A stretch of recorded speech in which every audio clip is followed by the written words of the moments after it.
Today's the day that I teach you how to make a corset so that you can start making the dresses of your dreams. Okay, to start, you're gonna need 3 layers. You're gonna need an outer layer, an inner layer, and then a layer in between. The outer layer is a layer you can have the most fun with. Think bridal satins, taffetas, embroidered tulle, oh my gosh, to die for. The inner layer though should be durable, but also comfortable because that's what's gonna be touching your skin. Think like a cotton sateen or like a twill, something that is breathable because it's tight up in there.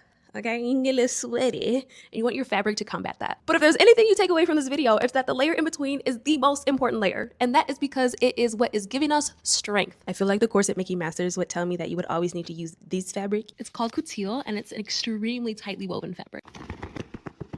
She's not going anywhere. But I know that this can sometimes be a little pricey and also not as accessible. So a strong twill is a really good substitute. But if you're really in a pinch, you can actually use muslin. Just know that it won't hold tension as good as the other two. And the science behind why twill is stronger than muslin is because muslin is a plain weave, which means one thread over the other. And a twill weave is 2 threads over 1 thread. And that creates a diagonal pattern. Having a diagonal weave pattern makes it much harder to tear, and that's because the tension is distributed across multiple threads. But with that said, I use muslin actually quite often, and it's actually in this garment that I am wearing now. And I think you can get away with it, especially if your garment is not designed necessarily for waist reduction, but more so like a modern contoured fit. Nonetheless, come back for part 2 so I can show you what tools you need to get started.